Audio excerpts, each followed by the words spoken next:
একটা সময় এমন ছিল আমি শুটকির নামও শুনতে পারতাম না। আর এখন শুটকি হলে আমার অন্য কিছুরই প্রয়োজন হয় না। তো আজকে একদম ডিফারেন্ট টাইপের একটা রেসিপি আপনাদের সাথে শেয়ার করতে যাচ্ছি। আশা করি বেশ ভালো লাগবে। আসসালামু আলাইকুম, হ্যালো এভরিওয়ান, কেমন আছেন সবাই? আলহামদুলিল্লাহ আমি ভালো আছি। আশা করছি আপনারা যে যেখানে আছেন আলহামদুলিল্লাহ ভালো আছেন, সুস্থ আছেন। তো আজকে আমি লইট্টা শুটকিটা শুকনো ভুনা করেছি। এটা একদমই আমার রেসিপি। আশা করছি আপনাদের কাছে বেশ ভালো লাগবে। আর এটা তৈরি করার প্রসেসটা একদমই সহজ। আর কিভাবে এটা তৈরি করবেন সেই টিপস অ্যান্ড ট্রিক্সই আজকে আপনাদের সাথে শেয়ার করতে যাচ্ছি। তো চলে যাচ্ছি মূল পর্বে। এখানে আমি প্রথমে কড়ার ভিতরে একটু তেল দিয়ে দিব। আর তার আগে এখানে রসুন, শুকনো মরিচ আর পেঁয়াজটা একটু ব্লেন্ড করে নিচ্ছি। আর এখানে তেল দিয়ে দিচ্ছি আর হাফ কাপের মতো এখানে পেঁয়াজ দিয়ে দিচ্ছি। আমি আজকে বাটা পেঁয়াজটাও ইউজ করব, কাটা পেঁয়াজটাও ইউজ করব।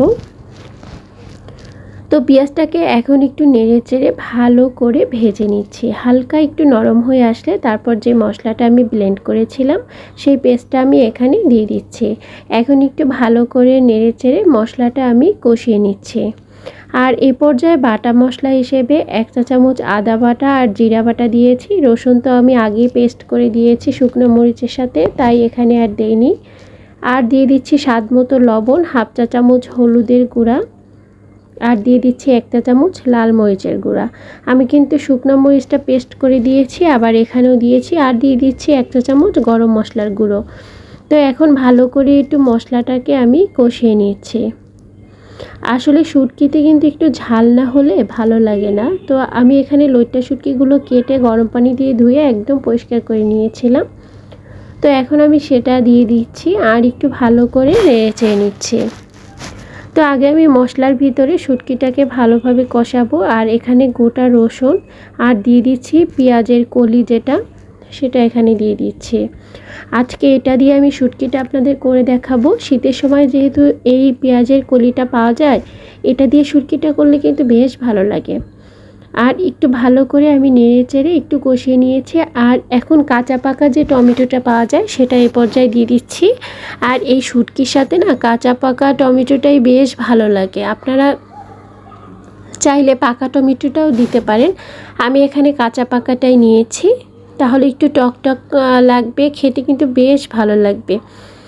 আর আমি এভাবে শুটকিটা রান্না করলে আমার বাসায় খুবই পছন্দ করে। আসলে আমার হাজব্যান্ড আগে কখনোই শুটকি খেত না, তো এখন ও শুটকি দিয়ে খুব ভালো করে ভাত খেতে পারে, মানে ওর কাছেও খুব ফেভারিট হয়ে গিয়েছে।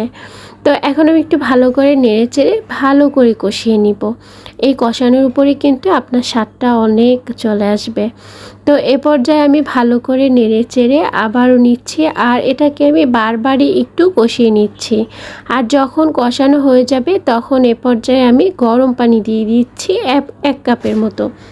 আসলে ভুনা শুটকি করব, তো শুকনা যে ভুনাটা সেটা করব। তো এই জন্য আমি পানির পরিমাণটা কিন্তু খুবই কম দিয়েছি, 1 কাপ থেকে 1.5 কাপের মতো। এর বেশি দিতে যাবেন না, তাহলে কিন্তু টেস্টটা ভালো আসবে না। এই 1 কাপ পানিতে কিন্তু সবগুলো একটু ভালো করে সিদ্ধ হয়ে যাবে। আর এ পর্যায়ে আমি এখানে লেবুর রস দিয়ে দিচ্ছি 1 পিস। আর লেবু রসটা আমি সব সময় শুটকিতে ইউজ করার চেষ্টা করি। শুটকির যে একটা স্মেল থাকে সেটা কিন্তু চলে যায়, আর খেতেও কিন্তু খুব ভালো লাগে। তো আপনারা চাইলে এটা ইউজ করতে পারেন, আর যদি ভালো না লাগে তাহলে স্কিপ করতে পারেন। আর এ পর্যায়ে দিয়ে দিচ্ছি ধনিয়া পাতা, এটাও চাইলে স্কিপ করতে পারেন, আর যাদের ভালো লাগে তারা দিতে পারেন। আমার কাছে ধনিয়া পাতার ফ্লেভারটা খুবই ভালো লাগে, আর এভাবে শুটকিতে একটু ধনিয়া পাতা দিলে কিন্তু বেশ ভালো লাগে। তো এখন একটু নেড়ে চেড়ে আমি আরও পানিটা টানিয়ে নিব। তো কিছুক্ষণ জাল করার পরে পানিটা একদমই এ পর্যায়ে কিন্তু টেনে এসেছে। এই যে দেখতেই পাচ্ছেন পানিটা একদমই টেনে একদম শুকনো শুকনো হয়ে এসেছে। এখন যেটা আমি কাজ করব সেটা হচ্ছে আমার আসল যে টিপস সেটা। আসলে এটা করলে শুটকির স্বাদটা বাড়ে কিনা জানি না, কিন্তু খেতে খুবই ভালো লাগে। এখন আমি এই ডাল ঘুটনি দিয়ে এটাকে একটু সব উপকরণগুলোকে থেতলে নিচ্ছি। তো এরকম করলে কিন্তু খুবই ভালো লাগে খেতে, আর দেখতেও খুব ভালো লাগে। যে রসুনগুলো ছিল ওগুলোকেও থেতলে দিয়েছি, সব কিছু থেতলে এখন আমি একটু ভালো করে নেড়ে চেড়ে শুকনো করে তারপর আমি এটাকে উঠিয়ে নিব। যেহেতু শুটকির শুকনো ভুনা বলেছি, তো এটাকে শুকনো করে একদম ফেলি, কোনো মানে গ্রেভি থাকে না এটার ভিতরে। এটাকে একদম প্রপারলি শুকিয়ে নিতে হবে, তাহলে কিন্তু এটার টেস্টটা খুব ভালো পাওয়া যাবে। আমি গোটা কাঁচামরিচ দিচ্ছি, আমি কিন্তু চিড়ে দেইনি, তাহলে অনেক বেশি ঝাল হয়ে যাবে। এটা শুধু ফ্লেভারের জন্য দিয়েছি, কাঁচামরিচের যে একটা ফ্লেভার সেটা চলে আসবে। আর এই যে দেখতেই পাচ্ছেন পরিবেশন করার পর এটার লুকটা কতটা সুন্দর এসেছে। তো অবশ্যই বাসায় তৈরি করবেন, আর আপনার ফ্যামিলির সাথে অবশ্যই শেয়ার করতে ভুলবেন না। যারা তৈরি করেননি এভাবে, একবার হলেও বাসায় এভাবে তৈরি করে দেখবেন। যারা ফেসবুক থেকে দেখছেন তারা পেজটিকে ফলো দিয়ে রাখতে পারেন, যারা ইউটিউব থেকে দেখছেন তারা পেজটিকে সাবস্ক্রাইব করতে পারেন। তো আজ এই পর্যন্তই, আল্লাহ হাফেজ।